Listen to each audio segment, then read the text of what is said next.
ನೋಡಿ ಫ್ರೆಂಡ್ಸ್, ಇವತ್ತಿನ ಹಾರ್ವೆಸ್ಟ್ ಎರಡು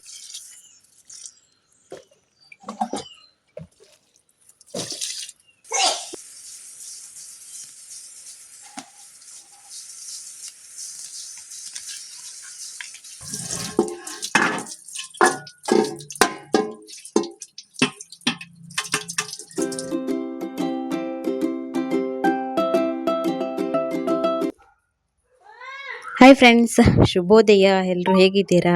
ಎಲ್ಲರೂ ಕೂಡ ಖುಷಿಯಾಗಿ ಚೆನ್ನಾಗಿರ್ತೀರಾ ಅಂತ ಅಂದ್ಕೊಂಡಿದ್ದೀನಿ. ಇದು ನಮ್ಮದು ದೇವಸ್ಥಾನದ ಪೂಜೆ ಎಲ್ಲನೂ ಆಗಿ ಮಾರನೇ ದಿನ ಬೆಳಿಗ್ಗೆ ಹಾಗೆಯೇ ಸುಮಾರಷ್ಟು ತರಕಾರಿ ಎಲ್ಲ ಹಣ್ಣು ಹಾಕ್ಕೊಂಡಿತ್ತು ಗಿಡದಲ್ಲಿ. ಪೂಜೆ ತಯಾರಿಯಾಗಲಿ, ಪೂಜೆ ಅಂತ ಮನೆ ಕಡೆದು ತರಕಾರಿ ಗಿಡದ್ದಾಗಲಿ ಮತ್ತು ತೋಟದ ಕಡೆ ಎಲ್ಲ ಏನೂ ಕೆಲಸ ಮಾಡಲಿಕ್ಕೆ ಆಗಲೇ ಇಲ್ಲ. ಹಾಗಾಗಿ ಇವತ್ತಿಂದ ಶುರು ಮಾಡ್ಕೊಂಡಿದ್ದೀವಿ ನೋಡಿ. ಬೆಳಗ್ಗೆ ಚಹಾ ಎಲ್ಲ ಕುಡ್ಕೊಂಡು ಹಾಗೆಯೇ ಸ್ವಲ್ಪ ಸಣ್ಣ ಪುಟ್ಟ ಎಲ್ಲ ಕೆಲಸ ಮಾಡ್ಕೊಂಡು ಇನ್ನೇನು ಅಡುಗೆ ಶುರು ಮಾಡಬೇಕು ಅನ್ನೋಷ್ಟರಲ್ಲಿ ಸ್ವಲ್ಪ ತರಕಾರಿ ಎಲ್ಲ ಹಣ್ಣು ಹಾಕ್ಕೊಂಡಿತ್ತು. ಮತ್ತು ಸೋಮವಾರ ಬೇರೆ ಆಗಿತ್ತು. ಹಾಗಾಗಿ ತರಕಾರಿನೇ ಅಡುಗೆ ಆಗಿರೋದ್ರಿಂದ ಸ್ವಲ್ಪ ನಾನು ಬೆಳೆದಿರೋ ಗಿಡದಿಂದನೇ ತರಕಾರಿ ಬಂದ್ಕೊಂಡು ಅಡುಗೆ ಮಾಡುವని ಹೇಳಿ ಈಗ ನೋಡಿ ಏನೇನು ತರಕಾರಿ ಎಲ್ಲ ಕೊಯ್ತಾ ಇದ್ದೆ ಹೇಳಿ. ಸುಮಾರಷ್ಟು ಸಿಕ್ತು. ಕೊಯ್ದೇನೆ ಒಂದು ವಾರದ ಮೇಲಾಗಿತ್ತು ನೋಡಿ. ಹಾಗಾಗಿ ಸುಮಾರಷ್ಟು ತರಕಾರಿ ಎಲ್ಲ ಸಿಕ್ಕಿದೆ. ಇನ್ನೂ ಜಾಸ್ತಿ ಎಲ್ಲ ಕೊಯ್ಬೋದಿತ್ತು. ನಾನು ಆವತ್ತಿನ ದಿನಕ್ಕೆ ಏನೇನು ಬೇಕು ನೋಡಿ ಅದು ಮಾತ್ರ ಕೊಯ್ಕೊಂತಿದ್ದೆ ಅಡುಗೆ ಮಾಡೋಕ್ಕಾಗಿ. ಇನ್ನು ಚೆರಿ ಟೊಮೆಟೊ ಎಲ್ಲ ಇನ್ನು ಲಾಸ್ಟ್ ಆಗ್ತಾ ಬಂದಿದೆ. ಏನೇನು ಗಿಡ ಸಾಯೋ ಸ್ಟೇಜಲ್ಲಿ ಉಂಟು. ಇನ್ನೇನು ಮತ್ತು ಹೂವೆಲ್ಲ ಬಿಡ್ತಿಲ್ಲ. ಇದು ಬೆಳೆದಿರೋ ಕಾಯಿ ಅಷ್ಟೇ ಹಣ್ಣಾದರೆ ಆಯಿತು ಅಂತ ಕಾಣ್ತದೆ. ಗಿಡ ನೋಡಿ ಇಲ್ಲ ಈ ಥರ ಆಗದೆ ಹಳೆಯದು ಅಜ್ಜ ಆಗಿಬಿಟ್ಟಿದೆ ಗಿಡ ಎಲ್ಲ. ಅಜ್ಜಿ ಆಗ್ತಾಯಿದೆ. ಹಾಗೆಯೇ ಒಂದಿಷ್ಟು ದೊಡ್ಡ ಟೊಮೆಟೊ, ಆಮೇಲೆ ಒಂದು ಸ್ವಲ್ಪ ಚೆರಿ ಟೊಮೆಟೊವನ್ನು ಈ ರೀತಿ ಕೊಯ್ಕೊಳ್ತಾ ಇದ್ದೀನಿ. ಮತ್ತು ನಮ್ಮನೆ ಟೊಮೆಟೊ ಗಿಡದಲ್ಲಿ ಏನಾದರೂ ಹಣ್ಣು ಹಾಕೊಂಡಿದ್ದು ಬಿಟ್ಟರೆ ನಮ್ಮನೆ ಕೋಳಿಗಳಂತೂ ಒಂದು ಟೊಮೆಟೊನೇ ಇರೋದಿಲ್ಲ. ಅದರಲ್ಲೂ ಚೆರಿ ಟೊಮೆಟೊ ಸಿಕ್ಕಾಪಟ್ಟೆ ಇಷ್ಟ ಕೋಳಿಗೆ ತಿನ್ನೋದಕ್ಕೆ. ಸಣ್ಣ ಇರ್ತದೆ ನೋಡಿ, ಅದು ಒಂದೊಂದು ಬಾಯಿಗೆ ಒಂದೊಂದು ಟೊಮೆಟೊ ಅಂತ ತಿಂದುಬಿಡ್ತದೆ. ಕಾಲ್ಗೆಲ್ಲ ಮಣ್ಣು ಮಾಡ್ಕೊಂಡೆ ರಾಕಿ ನೋಡಿ ಫೈಟ್ಗೆ ಹೋಗಿ ಬಂದೆ. ರಾಕಿ ಯಾರಿಗೆ ಹೆದರ್ಸಿ ಬಂದ್ಯಾ? ಹಾಂ, ಆಮೇಲೆ ಇವಾಗ ಒಂದು ಗಿಡದಲ್ಲಿ ಬದನೆಕಾಯಿ ಆಗಿತ್ತು. ಇನ್ನು ದೊಡ್ಡ ಗಿಡ ತೋರಿಸಿದ್ದೆ ನೋಡಿ, ಅದರಲ್ಲೂ ಕೂಡ ಬದನೆಕಾಯಿ ಆಗಿದೆ. ಅದು ಬೆಳೆದಿಲ್ಲ ಇನ್ನವರೆಗೂ, ಹಾಗಾಗಿ ಅದನ್ನು ಕೊಯ್ಲಿಲ್ಲ. ಇದು ಸಣ್ಣಕ್ಕಾಗೋದು ನೋಡಿ. ಇಷ್ಟೇ ಸಣ್ಣ ಬದನೆಕಾಯಿ. ಹೆಸರು ಎಂತ ಹೇಳ್ತಾರೆ ಅಂತ ಗೊತ್ತಿಲ್ಲ. ಈ ರೀತಿ ಬಣ್ಣದ್ದು ಇಷ್ಟೇ ದೊಡ್ಡ ಆಗೋದು. ಇದು ಎಣ್ಣೆಕಾಯಿ ಎಲ್ಲ ಮಾಡಲಿಕ್ಕೆ ಈ ರೀತಿ ಬದನೆಕಾಯಿನ ಜಾಸ್ತಿ ಬಳಸ್ತಾರೆ ನೋಡಿ. ಹಾಗೆ ಒಂದು ಇಷ್ಟು ಸಣ್ಣ ಗಿಡ ನೋಡಿ, ಒಂದು 4 ಬದನೆಕಾಯಿ ಆಗಿಬಿಟ್ಟಿತ್ತು. ಹಾಗೆ ಅದನ್ನು ಕೂಡ ಕೊಯ್ದೆ ನಾನು. ಇನ್ನು ಈ ಸಣ್ಣಕ್ಕೆ ಆಗುವಂಥ ಬದನೆಕಾಯಿ ಆಗಿರ್ಬೋದು, ತರಕಾರಿಯಲ್ಲಿ ಇರ್ತದೆ ನೋಡಿ. ಅದು ಗಿಡದಲ್ಲಿ ಜಾಸ್ತಿ ಆಗ್ತದೆ. ಸಣ್ಣ ದೊಡ್ಡಕ್ಕಾಗೋದು ಸ್ವಲ್ಪ ಕಡಿಮೆ ಕ್ವಾಂಟಿಟಿಯಲ್ಲಿ ಸಿಗ್ತದೆ. ಸಣ್ಣಕ್ಕಾಗೋದು ಜಾಸ್ತಿ ಕ್ವಾಂಟಿಟಿಯಲ್ಲಿ ಸಿಗ್ತದೆ ನೋಡಿ. ಈಗ ಒಂದಿಷ್ಟು ಟೊಮೆಟೊ ಮತ್ತು ಬದನೆಕಾಯಿನ ಕೊಯ್ದೆ. ಬೀನ್ಸ್ ಸಸಿಯಾಗಿದೆ. ನೀರು ಹಾಕಬೇಕು ಫ್ರೆಂಡ್ಸ್. ಪೂಜೆ ಮತ್ತು ಕಾರ್ಯಕ್ರಮ ಅನ್ನೋದು ನೀರು ಹಾಕಲಿಕ್ಕೇ ಆಗಲಿಲ್ಲ. ಎಲ್ಲ ಸಸಿಯಾಗಿದೆ ನೋಡಿ, ಸೂಪರಾಗಿ ಬಂದಿದೆ ಗಿಡ. ಆಮೇಲೆ ಇಲ್ಲಿ ಹಾಗಲಕಾಯಿ ಸಸಿಯಾಗಿದೆ ನೋಡಿ. ಈಗ ಕೊಯ್ಯೋಕ್ಕೆ ಬಂದಂದು ಹಲಸಂಡೆ. ಇದು ಕೂಡ ಸುಮಾರು ಎಲ್ಲ ಗಿಡದಲ್ಲೇ ಒಣಗಂತೆ ಇತ್ತು. ಹಾಗಾಗಿ ಹಸಿದು ಮತ್ತು ಒಣಗಿರೋದೆಲ್ಲನೂ ಸೇರಿಸಿ ಕೊಯ್ತಿದ್ದೀನಿ. ಹಸಿದನ್ನು ಏನಾದರೂ ಪಲ್ಯ ಮತ್ತು ಸಾರಿಗೆ, ಹುಳಿ ಸಾಂಬಾರಿಗೆಲ್ಲ ಹಾಕೋಕಾಯ್ತದೆ. ಇನ್ನು ಒಣಗಿರೋದನ್ನು ಕಾಳನ್ನು ಬಿಡಿಸಿ ಬಿಸಿಲಲ್ಲಿ ಒಣಗಿಸಿ ಆಮೇಲೆ ನಾವು ನೆನೆಸಿ ಸಾಂಬಾರಿಗೆ ಹಾಕ್ಬೋದು ಮತ್ತು ಪಲ್ಯಕ್ಕಾಗಲಿ ಈ ಥರದ್ದೆಲ್ಲ ಮಾಡೋಕ್ಕಾಯ್ತದೆ ನೋಡಿ. ಸುಮಾರಷ್ಟು ಸಿಕ್ತು ನನಗೆ ಹಲಸಂಡೆ. ಉದ್ದುದ್ದಕ್ಕಾಗಿ ಸೌಡಿಗೆ ಹಾಕಿಯೇ ಒಣಕೊಂಡಿತ್ತು.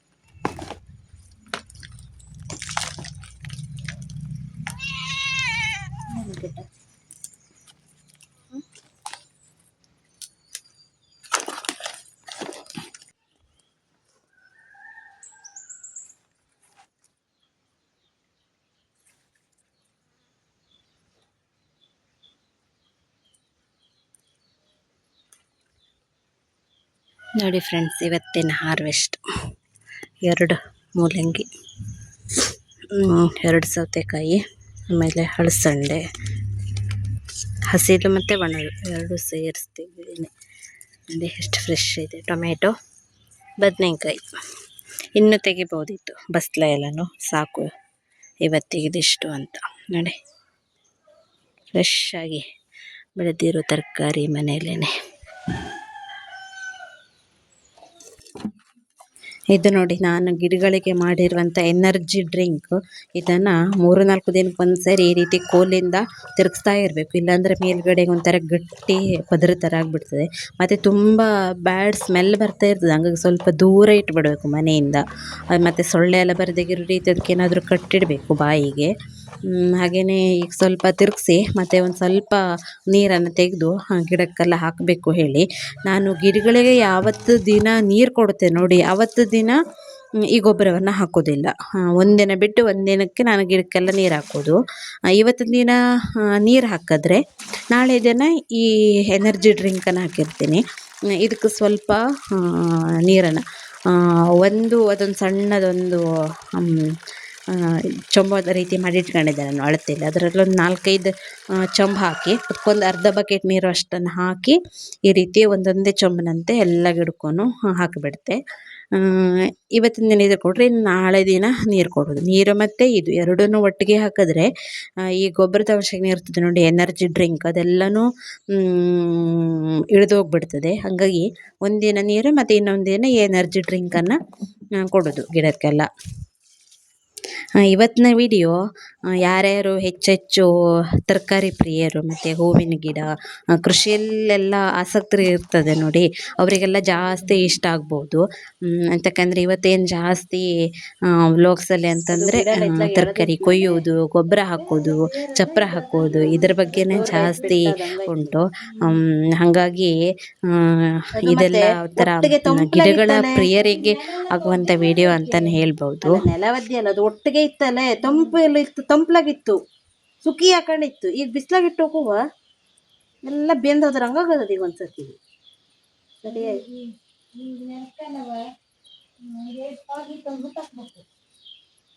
ನೆಲಕಲ್ಲ ಏನು ಬೇರ್ ಹೋಲಿಲ್ಲ ಆದ್ರೂ ಅದ್ರ ತಂಪೆ ಸಾಕೈತಿ. ಅದಕ್ಕೆ ಒಂದು ಸುತ್ತುವ 2 ಹಾಡಿ ಸುಡ್ದಿ ಹೋಗಿ ಎಲ್ಲ ಸಣ್ಣ ಕೊಚ್ಚಿ ಬಾಗಿಲ ಹೊತ್ತು ಹೋದ್ರೆ ಬುಡದಾಗ ಹೊತ್ತು ತಕ್ಕಿಟ್ರೆ ಅಂತ ಹೋಗ್ಬೋದು.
ಬದನೆ ಗಿಡ ಇಟ್ಟಿನ ಜಾಗ ಒಂದು 5-6 ತಾಸು ಬಿಸಿಲಿರುವಂಥ ಜಾಗ ಇದು.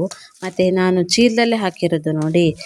ಬಿಸಿಲಿನ ಶಾಖಕ್ಕೆ ಚೀಲಗಳಲ್ಲೇ ಇರುವಂಥ ನೀರಾಗಿರ್ಬೋದು ಮತ್ತು ಗಿಡಗಳೆಲ್ಲ ತುಂಬ ಬೇಗ ಬಾಡೋಗ್ತಿತ್ತು. ಹಾಗಾಗಿ ನಾನು ಸ್ವಲ್ಪ ಸೋಗೆಯಿಂದ ಚೀಲವನ್ನೆಲ್ಲ ಮರೆ ಮಾಡ್ತಿದ್ದೆ. ಅಂದರೆ ಈಗ ನಾವು ಪಾಟಲ್ಲಿ ಗಿಡ ನೆಟ್ಟಿದ್ರೂ ಕೂಡ ಅಷ್ಟೇ, ಬಿಸಿಲಿನ ಹೀಟಿಗೆ ಅದು ಬೇಗ ಡ್ರೈ ಆಗಿಬಿಡ್ತದೆ ಮತ್ತು ಬಿಸಿ ಆಗ್ತದೆ. ಹಾಗಾಗಿ ಸ್ವಲ್ಪ ಮರೆ ಮಾಡಿ ಇಟ್ಟರೆ ಒಳ್ಳೆಯದು.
ಕೆಸರುಗಡ್ಡೆಯ ಬೀಜ ಹಾಕಿಟ್ಟಿದ್ದಲ್ಲ ನಾನು, ಅದು ಸಸಿಯಾಗಿದೆ. ಬೀಜ ಅಂತಂದರೆ ನಾವು ಗಡ್ಡೆ ಏನು ಕೀಳ್ತೀವಿ ಅದ್ರದ್ದು ಮುಖ ಭಾಗವನ್ನು ಕಟ್ ಮಾಡಿ ಒಂದು ಮಣ್ಣಲ್ಲಿ ಹೂತಿಟ್ರೆ ಅದು ಈ ರೀತಿಯಾದಂಥ ಸಸಿ ಆಗ್ತದೆ. ಆಮೇಲೆ ಇದನ್ನು ನಾವು ಬೇಕಾದಂಗೆ ನೆಡೋದು. ಹಾಗೆ ಚೀಲದಲ್ಲೆಲ್ಲ ಗೊಬ್ಬರ, ಮಣ್ಣು, ಅಥವಾ ಏನಾದರೂ ತ್ಯಾಜ್ಯಗಳೆಲ್ಲ ಇರ್ತದೆ ಅದೆಲ್ಲ ತುಂಬಿಸಿಟ್ಟಿದೆ. ಇನ್ನು ಸ್ವಲ್ಪ ಸಗಣಿ ಪುಡಿ ಈ ಥರದ್ದೆಲ್ಲ ಹಾಕಿ ಅದನ್ನು ಕಿತ್ಕೊಬಂದು ಇದರಲ್ಲಿ ನೆಟ್ಟರೆ ಇನ್ನೂ 1 ತಿಂಗಳು, 1.5 ತಿಂಗಳಾದ ನಂತರ ಸ್ವಲ್ಪ ಸಗಣಿ ಪುಡಿ ಮತ್ತು ಎನರ್ಜಿ ಡ್ರಿಂಕ್ ಈ ಥರದ್ದೆಲ್ಲ ಕೊಡ್ತಾಯಿದ್ರೆ ಆಯಿತು. ಇದನ್ನು ಮಳೆ ಬೀಳೋ ಟೈಮಲ್ಲಿ, ಅಂದರೆ ಒಂದು ಜೂನ್ ಸ್ಟಾರ್ಟಿಂಗಲ್ಲೆಲ್ಲ ನೆಡ್ತಾರೆ. ಆದರೆ ಇದು ಮೊಳಕೆ ಮೊದಲೇ ಬಂದುಬಿಟ್ಟಿತ್ತು ನಾನು ಹಾಕಿ, ಹಾಗಾಗಿ ಇವಾಗಲೇ ನೆಟ್ಟಾಕ್ಬಿಡ್ತಿದ್ದೆ.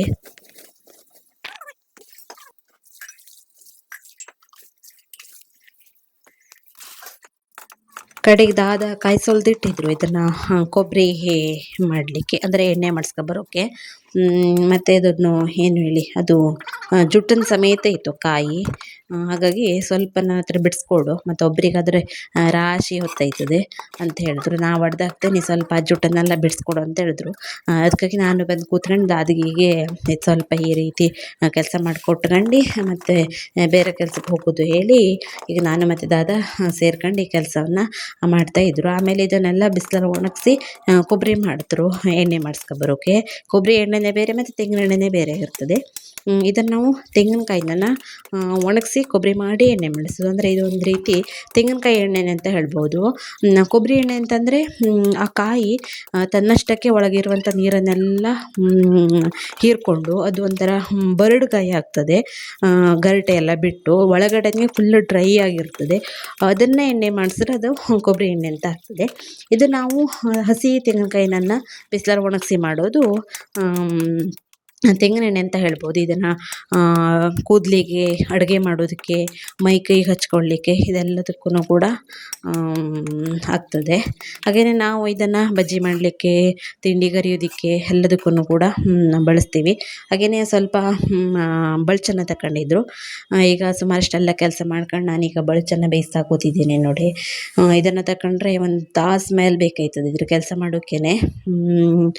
ಇದನ್ನು ಬಿಡಿಸೋದಕ್ಕೆ ಹೀಗೆಲ್ಲ. ಹಾಗೆ ನೋಡಿ ಈ ರೀತಿ ಮುಚ್ಚಿಟ್ಕೊಂಡು ಬೇಯಿಸ್ತಾ ಇದ್ದೀನಿ.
ಜೊತೆ ತಿಕ್ಕೋಟನ್ ಮಾಡಿ ಇಟ್ಟಿದ್ಯಾ ನೀನು ಕತ್ತಿಸಿ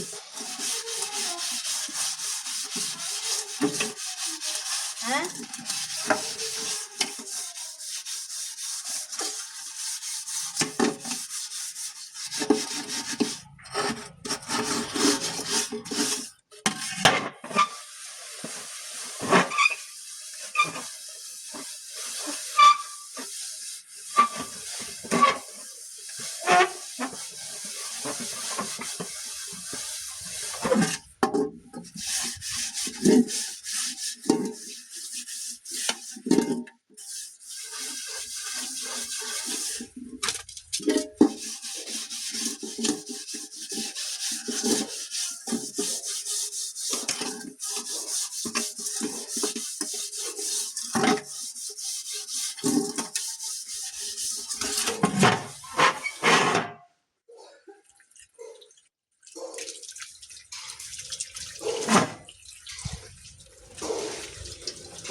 ಅಮ್ಮ ಸಣ್ಣ ಬಟಾಟಿ ಹಾಂ ಬಟಾಟೆ ಟೊಮೆಟೊ ಹಾಂ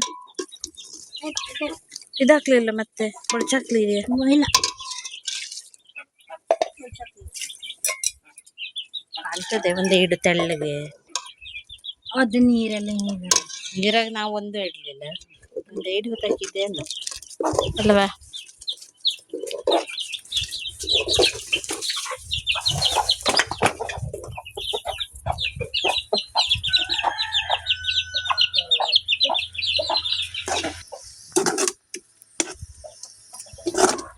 ಬಳ್ಚಟ್ ಹೊತ್ತಿಗೆ ಹಾಕೋದು ಎಲ್ಲ ಕೂತ್ಕೊಂತೀಯ